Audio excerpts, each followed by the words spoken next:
Like I said, I think a lot of us, we make these plans for ourselves. And sometimes, again, going back to that facade, I think we fool ourselves better than anyone else sometimes, right? Like we're like, oh yeah, I got this plan. I'm doing this thing. I got it all worked out. And so we just go and we go and we go. And we never stop to really question, like, am I on the right path? Is this what I want to do?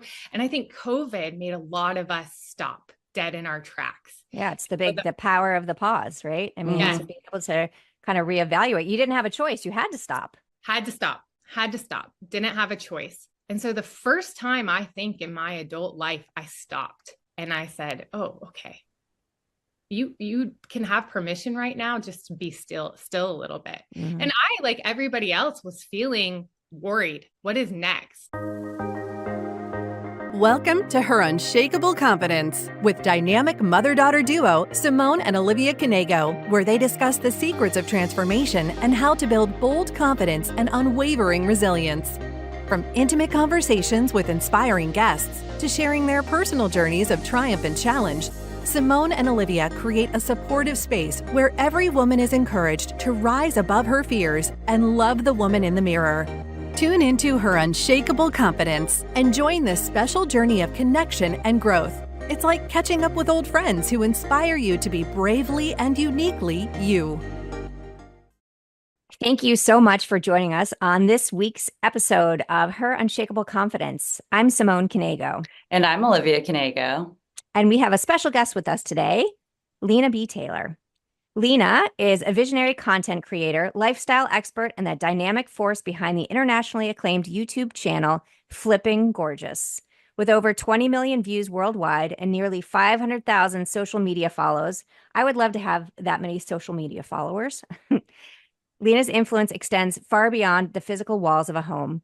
Formerly the co-founder of the successful cosmetic company, Good Behind the Glam, Lena's journey into content creation began when she pivoted during the COVID pandemic. She rediscovered her love of entertaining and turned her passion for do-it-yourself and home renovation into a thriving platform, all while raising her 3 small children at home. Recognizing the parallels between renovating a house and redesigning a life, she developed the Pledge Blueprint, a proprietary framework that helps women let go of what is no longer serving them and make room for change. Lena is passionate about helping women build lives on their passion and purpose. Her expertise, authenticity, and ability to connect with her audience have made her a sought-after speaker and mentor, committed to helping others design a life that lights them up. Lena, thank you so much for joining us today. Thank you, ladies, for having me. I am excited to be here. So I want to kind of talk about your history and what got you to where you are today. I love the hearing about the cosmetic company. You know, I'm a big believer in, like, it's okay to change your mind. I've done many things in my life. So I kind of want to hear your story and how you went through different changes. Sure. Well, there have been a lot of twists and turns that have gotten me to where I am today. So I'm most well known for my YouTube channel, Flipping Gorgeous, which is where I get to share my passion for home renovation and do it yourself and my real estate knowledge with the world. But, leading up to that, my life has really been a series of going to, ripping up the paper and going back to the drawing board, right? If I'm being very honest, I was always envious of those people who knew exactly what they wanted to do with their lives from a young age and had a very set path. For example, my brother, he knew from the age of 8 that he wanted to be an Air Force pilot. He put up the posters all over his wall. He was manifesting before manifesting was like, he just knew. He knew that's what he wanted to do with his life. For example, my husband, he's a surgeon. There is a very clear-cut path to becoming a surgeon. You pass biochemistry, you get into med school, you survive a residency. It's very laid out. But for me, not that way at all. Like I said, a series of trying things and, oh, this is not it, and let me try again. And, for a long time, I thought I was built for certain things. So for example, you mentioned in my intro that I ran a cosmetic company with my sister, and I thought I was built to be a CEO until I realized I can no longer run my life really at that point. It's such a good point. Yeah. And so I think a lot of us go through life kind of putting on this persona of who we think we need to be, right? Whether that's experiences from childhood or whatever has happened to make us feel like this is who I want to present to the world, right? Yeah.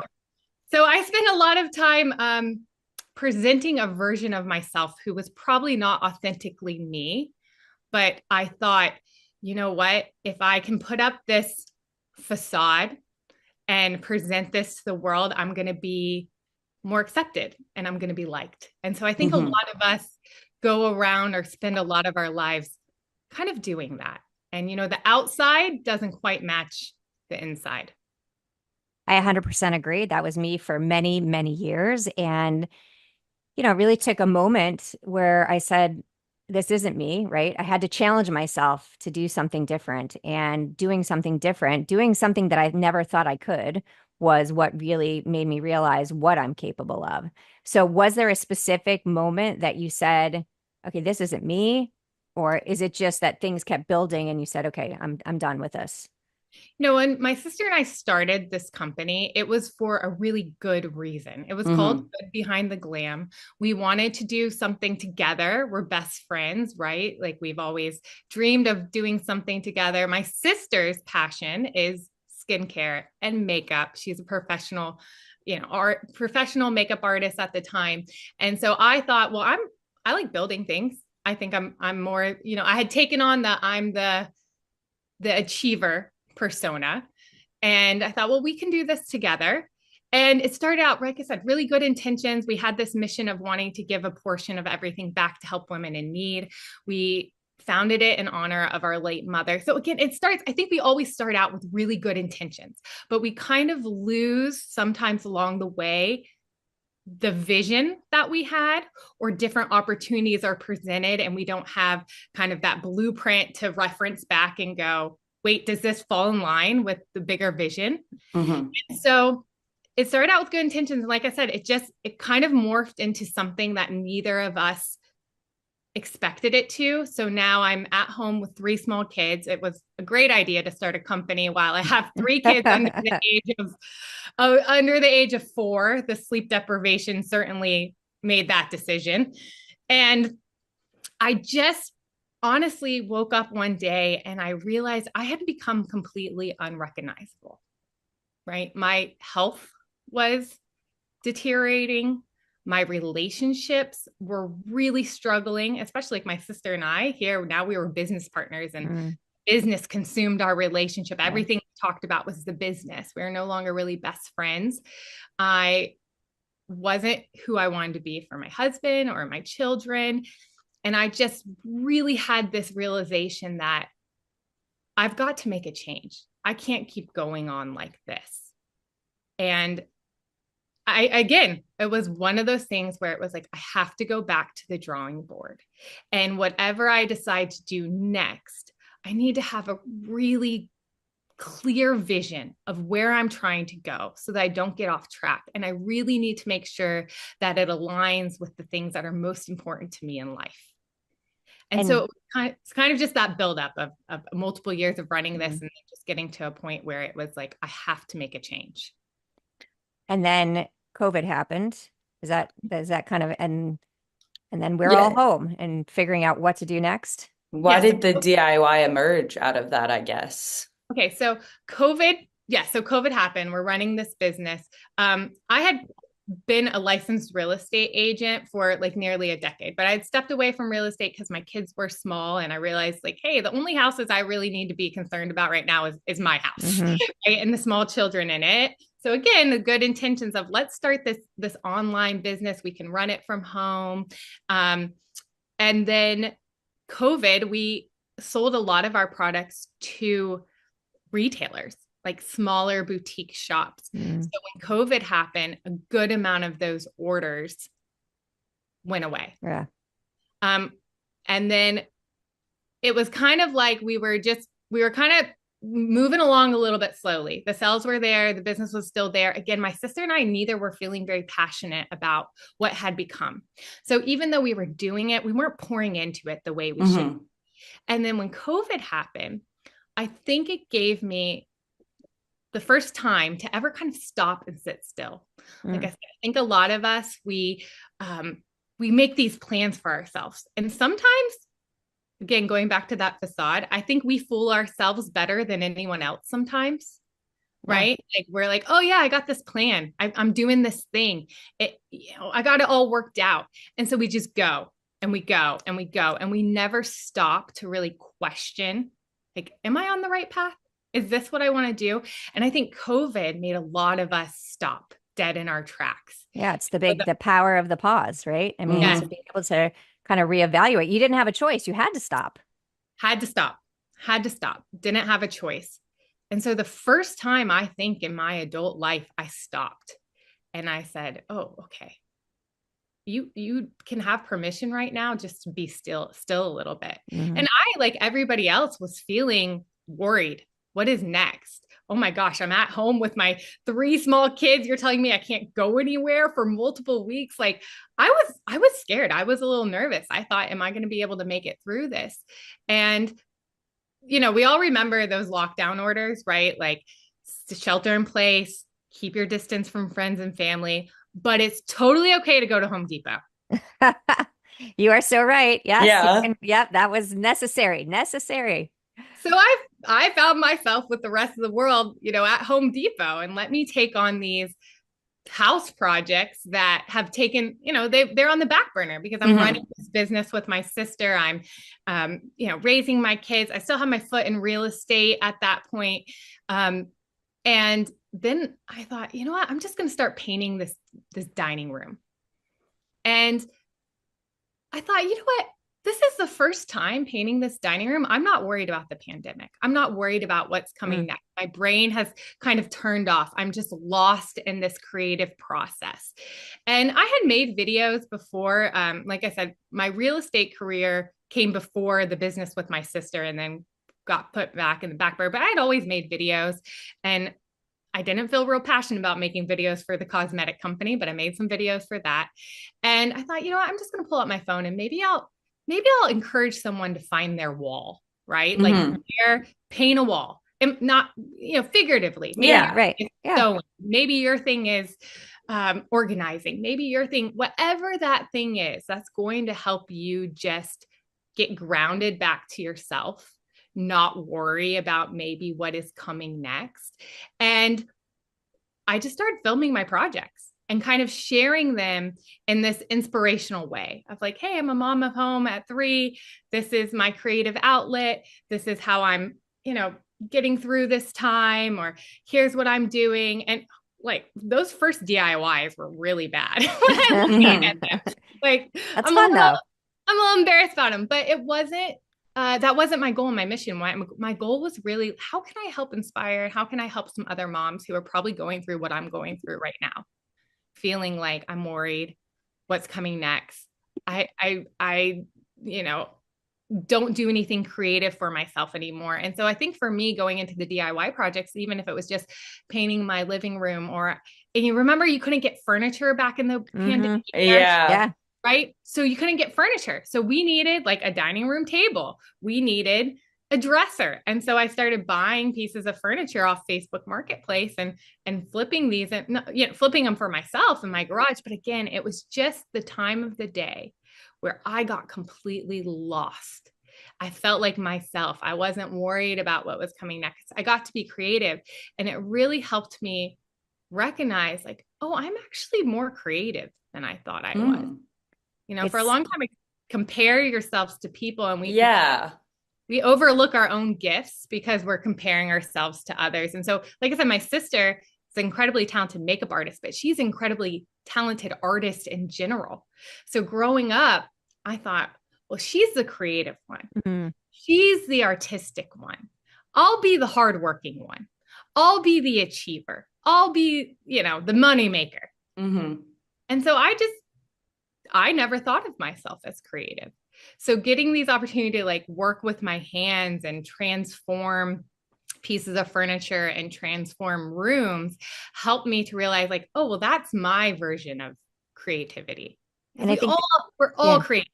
Yeah. I think it's such a good message for the women listening that you don't know until you try, right? And that there's no reason you shouldn't try. It's everybody is creative. You just got to put yourself out there and be willing to try something. And then if you didn't like it, fine. But if you don't try, you'll never know.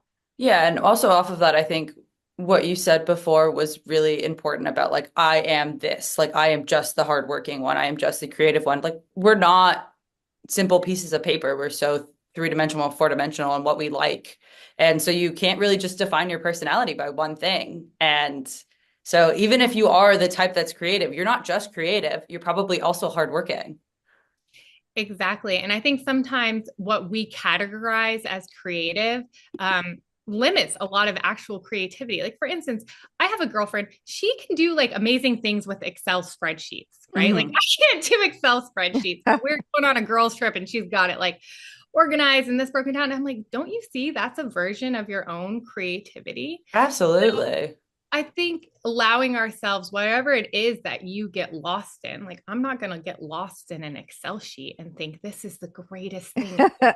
But some people do, right? I mean, you But look some at, people do. and everybody has different interests, and it's really not squashing those things. It's kind of really exploring them to see what works for you, because we do limit ourselves every day, right? We put ourselves in a box, we put a label on ourselves. And I think it's so important that we try different things and put ourselves out there, because we have one life, right? We need to enjoy it. We need to explore. And that's always the way I feel about it, at least now. I Yeah. mean, for years, I did not. For years, I put myself in a box, put a label on myself, lots of labels on myself. But now I truly believe that if I could go back in time, and that's why it's so fun having Liv on this podcast, because she's seeing starting now that do it all. Like, don't let anybody restrict you. Don't restrict yourself. Don't put these labels or names on yourself. Like, just go forward and try different things. Yeah, I think that's incredible that you're encouraging her to do that and you're getting to kind of see this new and she has so much and even I and even to you, we have so many more avenues to express ourselves and express that creativity that previous women didn't have. Oh, absolutely. So I think finding a way, whether you want to put yourself out there and share those gifts or you don't want to put yourself out there, there's so many new ways to turn your passion into something that either could become a platform or a great hobby. But I found that when you do allow yourself to tap into that thing you're passionate about, whether, you know, like I said, me with furniture, you get a little confident, right? Like you found your lane. Mm-hmm. And so I think when we find that thing that we're passionate about, it's going to automatically kind of go over into a confidence factor. Now, you might not be confident. I might not have been confident in the way that I did a project. And let me tell you, there are plenty of people on the internet will tell you you didn't do that project great. But that wasn't the passion. The passion was, how do I help other women?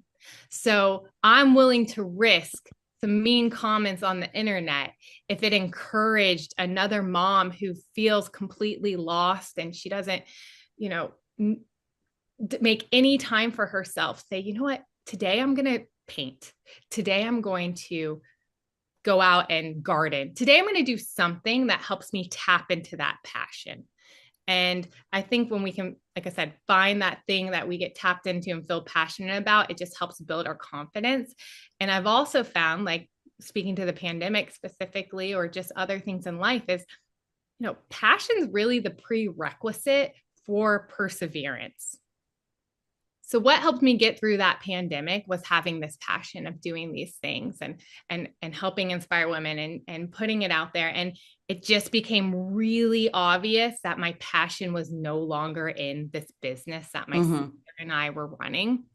And if you're going to build anything that lasts, it really has to be founded in something you're passionate about. So we had to take a hard look, right? Like we had to take a hard look at our lives. We had to take a hard look at this business. And we had to make really the bold choice to say, we're going to shut this down. And that comes with a little bit, you know, we were scared. We thought like, oh, are we going to look like failures to people? You know, are we letting down, you know, anybody who invested in us? Are we quitting? Are we I had to go to my husband and say, this is the situation we're in. We need some help. Mhm.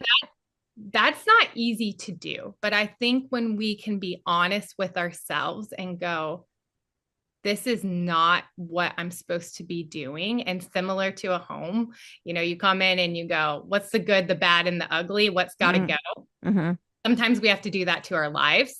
What's the good, the bad, and the ugly? And this business had kind of turned into the bad. It was what was really weighing me down. It was preventing me from experiencing a lot of joy. And so making that tough call to say, we're gonna shut this down. And I didn't know what was going to happen with the DIY stuff. To be honest with you, I never in my wildest dreams thought that could even be anything. I remember the first little videos that I had go viral. I go, wow, people really like this DIY stuff. And then I figured out you could make money with it. And I was like, Yeah. are you kidding me? This is amazing. You can make a job out of anything. And that's what I love. And that's why we shouldn't limit ourselves, because if there is something that you're passionate about, you can find a way, so I love your story with this. Yeah, it opens a lot of doors and I think, like I said, when you tap into that passion and you're willing to embrace some change and making some tough calls, but allowing yourself that permission to go, what are my priorities? What is it that I'm passionate about? What is the lifestyle that I want to lead? Where do I get my sense of gratification from? And what is going to make me feel empowered? This is going back to that pledge. That's when amazing things can happen, things you never thought were possible because you've now kind of tapped into who you really are. And then opportunities just start to kind of present themselves. What's the first big renovation project that you did? So you talked about painting, you talked about some furniture. What's the first big one? So we were living in a previous home when the COVID-19 pandemic hit. We had bought this house with the intentions of updating it and selling it because we were supposed to only be there for 2 years. And so with my real estate background, I thought, before the market got crazy, I thought, you know what? It's cheaper for us to buy a house, fix it up, sell it in 2 years, and then to rent it. So that was the goal and the intention. It had gold walls. It was super outdated. It was straight 90s. But we lived there for a year and a half with it like that because I was busy doing these other things. So after the dining room, I got a little more comfortable, right? I started doing bathroom stuff. And the big, big one that I took on was the kitchen of this house. And I had never done a kitchen before. And I don't know, I guess, again, when you just are having fun with something, maybe you have this false sense of confidence. Like, how hard could that be? Right. And so it was kind of one of those moments, like, how hard could that be? Let's just do it. And I had no experience, tiling backsplash or changing out countertops or really painting anything. But just, I'm lucky to have, my dad who has taught me some things and helped guide me in some ways. And so that was the big renovation that we took on, was the kitchen. And I was actually very motivated to do this because a house had come on the market that I was like, this is our dream home. This is my dream. It might not have been everybody else's dream because it needed a ton of work, but it was my dream. And I thought, if I'm going to buy that house, I got to sell this house, and I cannot sell this house with this kitchen. So I was motivated in that sense and kind of took it on. And that was the big first project that went viral for me, was renovating this kitchen and doing some butcher block countertops. And that's kind of what started this journey of making content creation around home renovations. And then we were able to sell that house, and we bought a multiple acre property with a house that was left unfinished and had really good bones, but needed a ton of work. So for the past 3 years, I have been renovating this home and sharing my projects around that. It's got a couple of different homes on the property. Like it's a little bit of a family homestead. There's the original house from the 1960s that I've spent 3 years renovating so that our family could live there one day, like our parents. And this was really, I remember when this house came up for sale, thinking, because I was shutting down that business and I had the small kids at home, and I remember thinking, like, oh man, I feel like this house would give me a ton of purpose. Move there, like I'm gonna have so much purpose. And that was another thing, recognizing in life that for a long time, I thought all my gratification came from money. Oh. I chased money for a long time. Again, I took on that. I'm the achiever. I'm independent. I'm not going to depend on anyone. Mm-hmm. Like I've got it. So a lot of my decisions or a lot of the paths, sorry about that, a lot of the paths that I went down were motivated by money. So I was looking right at that gratification step, right? I just skipped like, well, is this in line with my priorities? Is this the lifestyle I want? Is this I just skipped it. I was like, that's what I want, that money right there. And then you go down that road and you'd go, oh, well, this ain't it. And I know what you're thinking, ain't is a word, but I'm from the South and ain't is a word. And I can't find another word to better express just how many times I would chase this, what I thought was going to be gratifying and go, this ain't it. And so for the first time when we moved to this house, I thought, you know what? I'm very fortunate. We've worked very hard. We've gotten to a position where my husband can provide for us. It's the first time that I don't need to be worried about going and bringing in income. And I'm just going to give myself permission to focus on raising my small kids and who were going through some things at the time. And they really needed me and they needed me to be around all the time and take on renovating this home.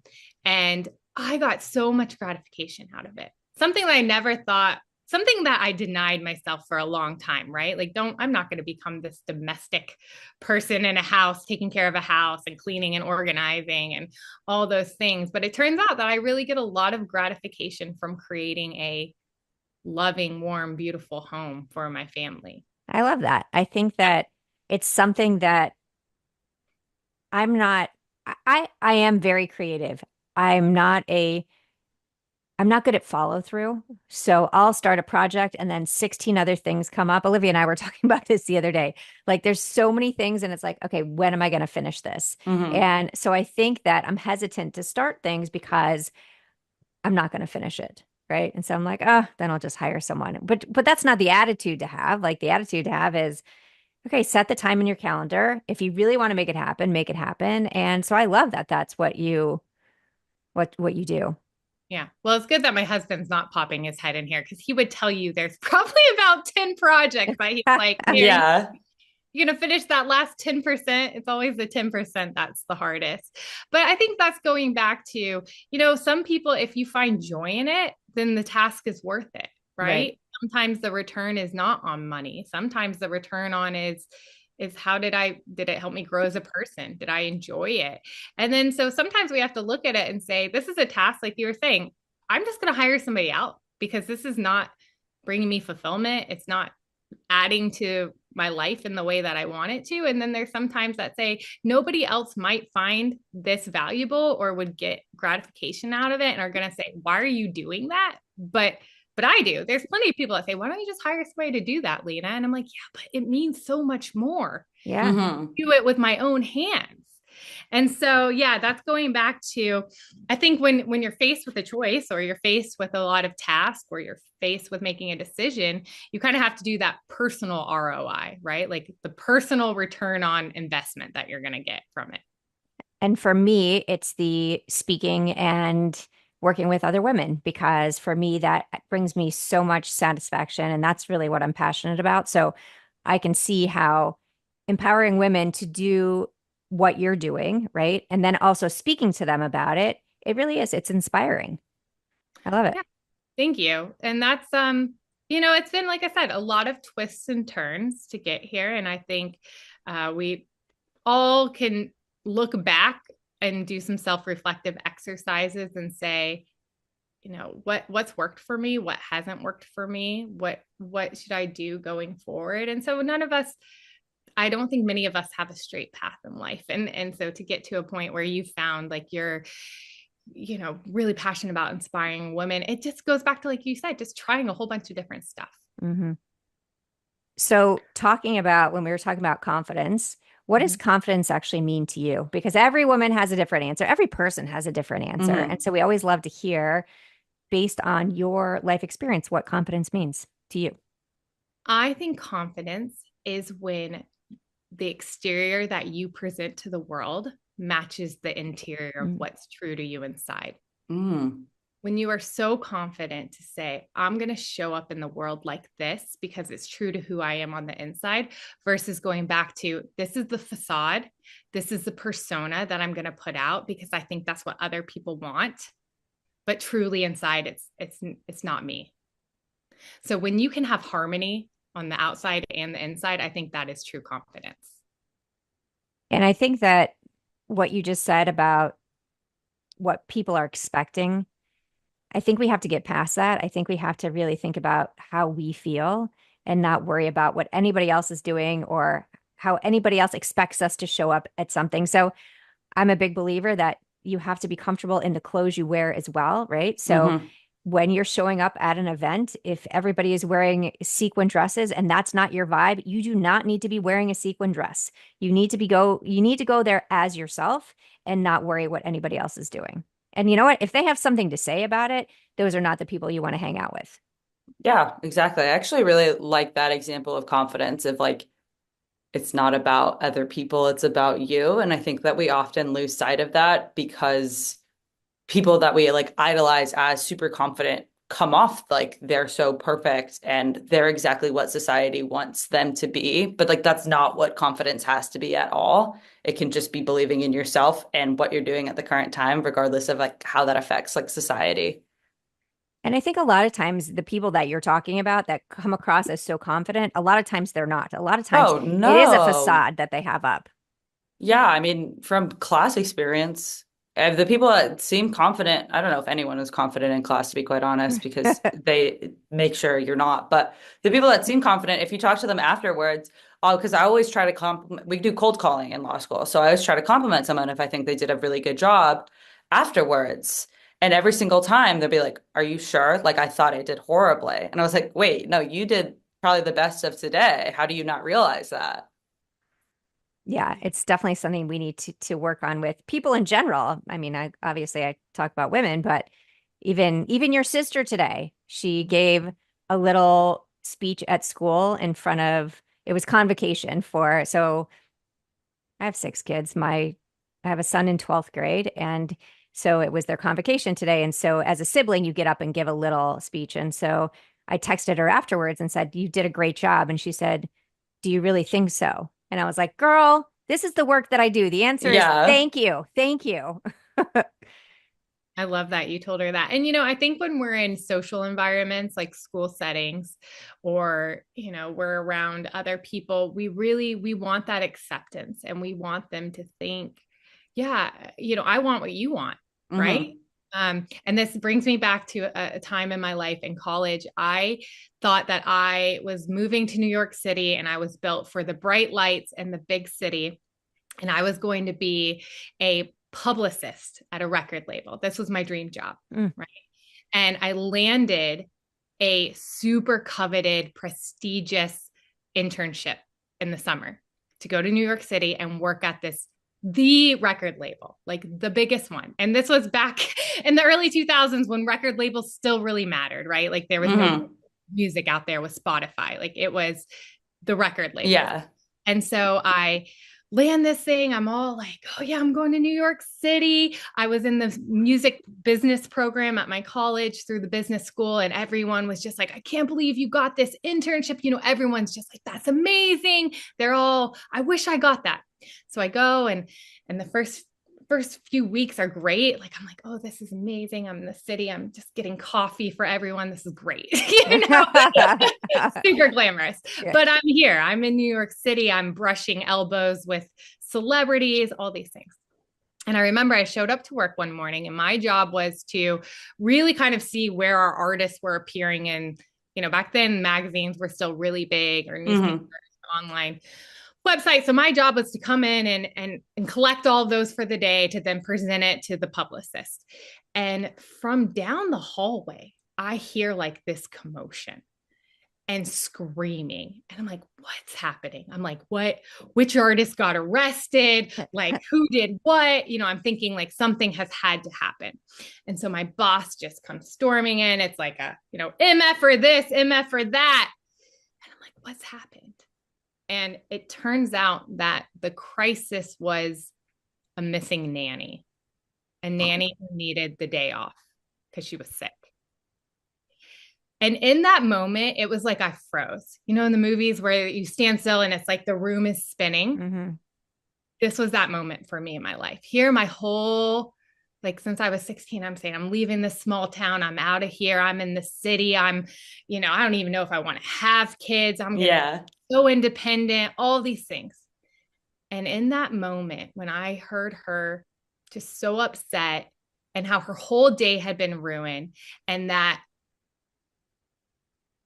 the artist that she was supposed to show up for a public, you know, like a photo shoot or whatever, she was late because her child was the problem, because there was no one to take care of it. And in that moment, something in my core was like, oh my God, I want to be a mother more than anything. And when I'm a mother, I don't want if something happens where my child, I don't have childcare, I don't want my world to fall apart. You know, I never really pictured myself as a stay-at-home mom completely, but I thought, I don't want this. And that's a hard realization when you're 20, right? Because I was near wanting to get married. I was nowhere near wanting to become a mom, but I was on this path, right? I had landed this amazing, coveted, everyone back at school was jealous. And so I turn out the internship. I come back to school. Everyone's like, oh my God, how was it amazing? They want me to get up and speak in front of the whole music business program, talking about my summer in New York City, working for these major artists. They gave me this, you know, for the next semester, like the best internship with a band that had like a cult following. And I felt like such a fraud up there, because I knew deep down inside, I was like, this is not who I am.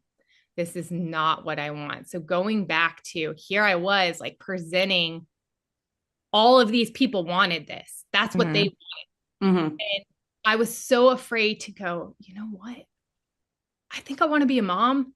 I don't know if this is the right path for me. Maybe I just want to like go be a flight attendant after I graduate high school and travel the world. And then, you know, I don't know. But the amount of shame that I felt around what I really wanted versus what the expectations were of me now was really something hard to reconcile and grapple. And so I think, you know, when I was graduating, the economy had just tanked. And so there were no jobs really available, and I couldn't go live in New York City and work for free.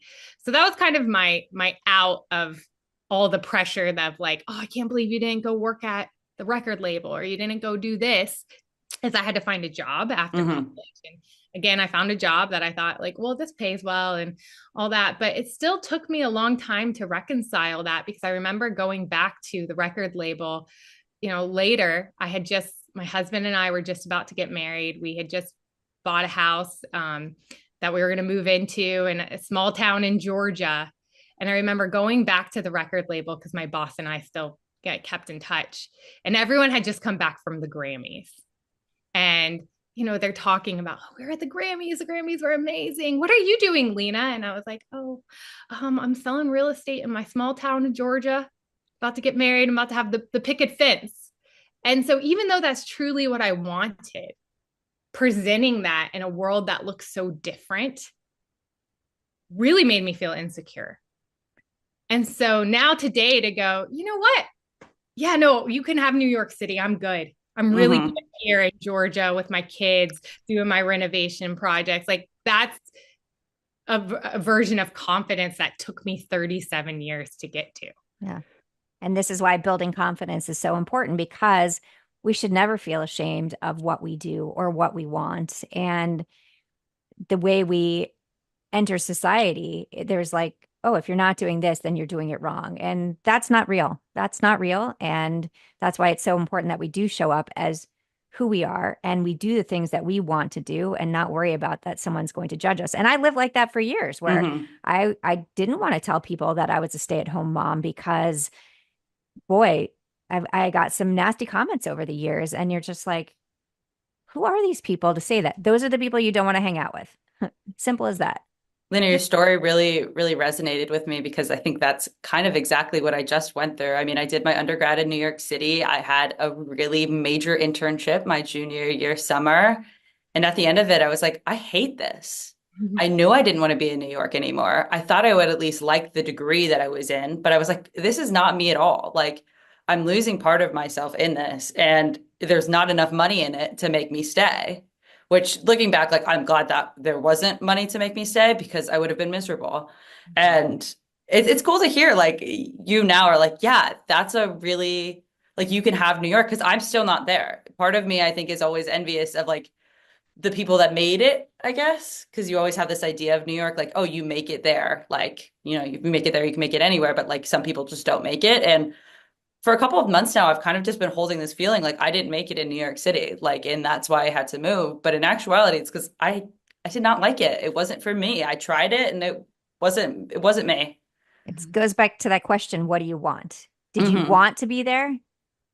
I mean, when I No. was in high school, I did. Yes, but I'm saying once you spent your time No. there, no. So there's your answer. You didn't want it. So you didn't not make it. You just chose not to be there because you didn't want to be there. Yeah. And I think the way we use our words is so important. And that's for everybody listening, is that it's you're not a failure, right? You chose something different because that's not what you wanted. Yeah, it was a bolder choice for you to go, I'm going to be true to myself and recognize that this isn't what I want. And I'm going to go do something different. Than how many people, I will tell you now that I am, older, and I've had friends that lived in the city and they chased a career and they chased these other things that they thought is Hmm. what they should be doing.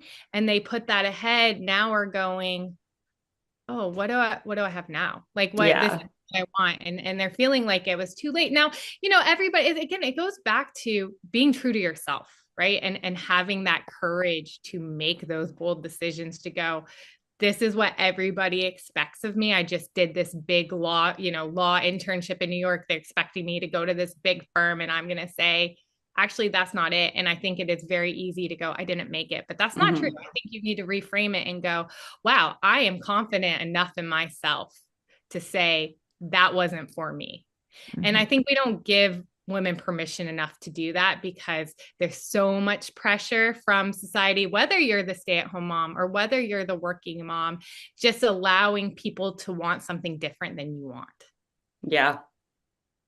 Yeah. So, I mean, we're talking about hard things here. What's the hardest thing you've ever done?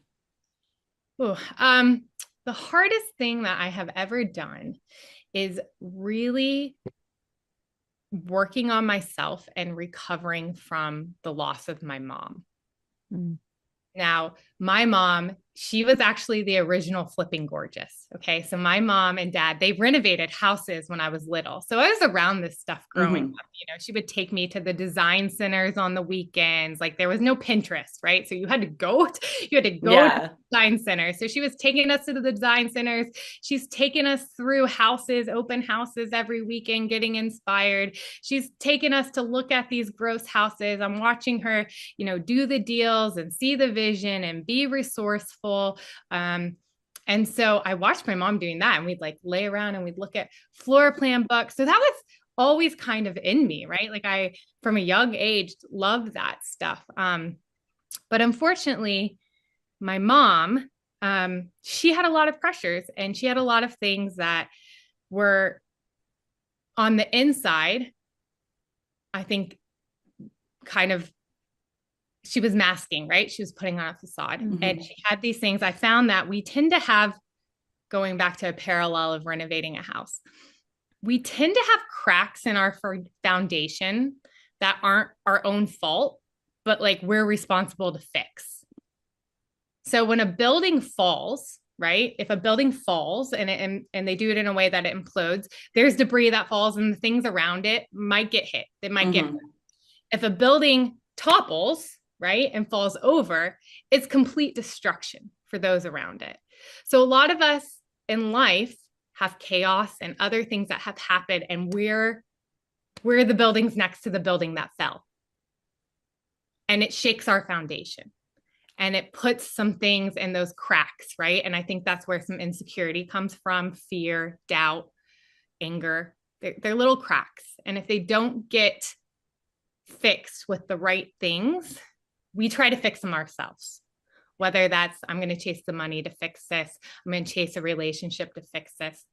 Unfortunately, my mom had some cracks in her foundation and she tried to fill those with alcohol.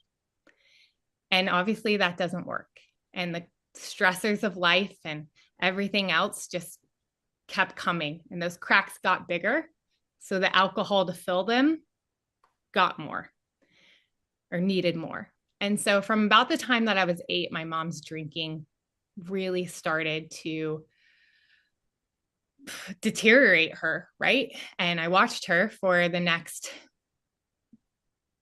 15 years, really kind of like a building that just starts going into ruins. And I watched her and her whole life go into ruins. And unfortunately, her building falling, her imploding, I had ripple effects from that. It really shook my foundation. And I found myself chasing things and trying to fill those cracks that were left in me with things that were never going to work. We're never going to. So doing some of that self-work to recognize like, hey, some of this is not my fault, but it's my responsibility to fix. It's probably been the hardest thing, but what's necessary so that the domino effect doesn't continue, right? That I can break some of those cycles and become the best version of myself for my kids. And in a way, I'm honoring my mom, right? And kind of living out the things that she wasn't able to live out through what I get to do now. So that really kind of overcoming that has probably been the hardest thing I've ever done in life. Now, through that, is there advice that she gave you? Like, is there, I mean, obviously you looked at what she went through and obviously that changed how you moved forward on your path, but was there a specific piece of advice she gave you or another woman in your life that gave you advice that was really solid?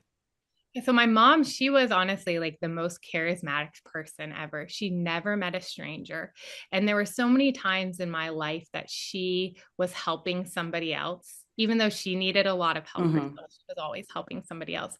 So one piece of advice that she said to me throughout my childhood that has really always stuck with me is she says, help those who cannot help themselves.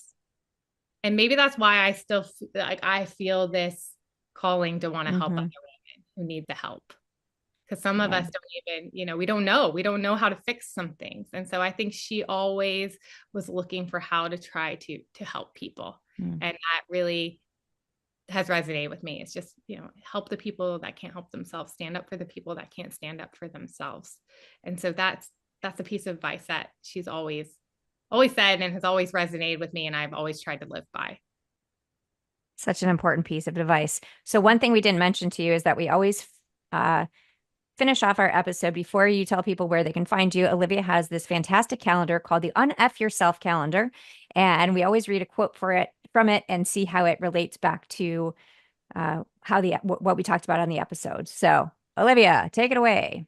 If you can't give your word to yourself, how the hell can you give it to another person?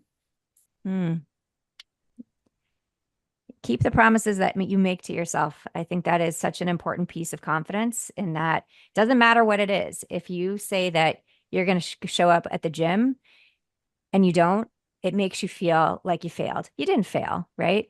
But when you keep that promise that you made to yourself, like, it really does make you feel stronger and stronger.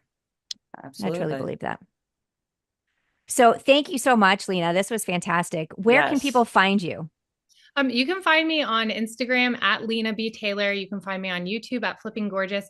I have put together a free little 28-day life makeover, right? Because a lot of us are feeling like we need a change, but we don't really know where to start. And it's 28 days of journal reflections. It's totally free. If you want to download that, it's at the 28daylifemakeover.com.